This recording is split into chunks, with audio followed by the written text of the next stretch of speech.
സംസ്ഥാനത്ത് വന്യജീവി ആക്രമണങ്ങൾ തുടക്കഥയാകുമ്പോഴും നിഷ്ക്രിയത്വം തുടർന്ന വനം വകുപ്പ്. കഴിഞ്ഞ 3 മാസത്തിനിടെ വന്യജീവി ആക്രമണത്തിൽ ജീവൻ നഷ്ടമായത് 18 പേർക്കാണ്. ആക്രമണങ്ങൾ ഉണ്ടാകുമ്പോൾ റിപ്പോർട്ട് തേടുന്നതൊഴിച്ചാൽ മന്ത്രിയുടെ പ്രവർത്തനം കാര്യക്ഷമമല്ല എന്ന് വിമർശനവും ഉയരുകയാണ്. ഗുരുതര ആരോപണങ്ങളാണ് സംസ്ഥാനത്തെ വനം മന്ത്രിക്കെതിരെ ഉയരുന്നത്. സംസ്ഥാനത്ത് വന്യജീവി ആക്രമണങ്ങൾ പെരുകുമ്പോഴും വനമന്ത്രി നിഷ്ക്രിയത്വം പാലിക്കുന്നുവെന്നാണ് വിമർശനം. ആക്രമണങ്ങളുണ്ടായാൽ റിപ്പോർട്ട് തേടുന്നതും അന്വേഷണം പ്രഖ്യാപിക്കുന്നതുമാണ് മന്ത്രിയുടെ സ്ഥിരം പല്ലവി. അല്ലാതെ കൃത്യമായ ഇടപെടൽ നടക്കുന്നില്ലെന്നാണ് ആക്ഷേപം. കഴിഞ്ഞ 3 മാസത്തിനിടെ 18 മനുഷ്യജീവനുകളാണ് സംസ്ഥാനത്ത് വന്യജീവി ആക്രമണങ്ങളിൽ പൊലിഞ്ഞത്. ഒരാഴ്ചയ്ക്കുള്ളിൽ കാട്ടാനയുടെ ആക്രമണത്തിലെ 3ാമത്തെ മരണമാണ് ഇന്നലെ ഉണ്ടായത്. കഴിഞ്ഞ 5 വർഷത്തെ കണക്കുകൾ നോക്കിയാൽ ഇതിലും എത്രയോ വലുതാകും. വന്യജീവി ആക്രമണങ്ങളുടെ യഥാർത്ഥ കാരണം കണ്ടെത്തി പരിഹരിക്കാൻ തയ്യാറാകാത്തതാണ് ഇത് പെരുകാൻ കാരണം.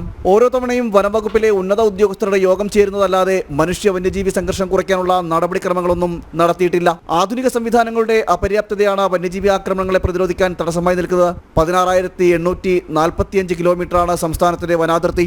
ഇതിന് ആനുപാതികമായ വനപാലകരുടെ എണ്ണവും തുലവും തുച്ഛമാണ്. ഇതാണ് മിക്കപ്പോഴും വെല്ലുവിളിയായി ഉയർത്തുന്നത്. ജനം, തിരുവനന്തപുരം.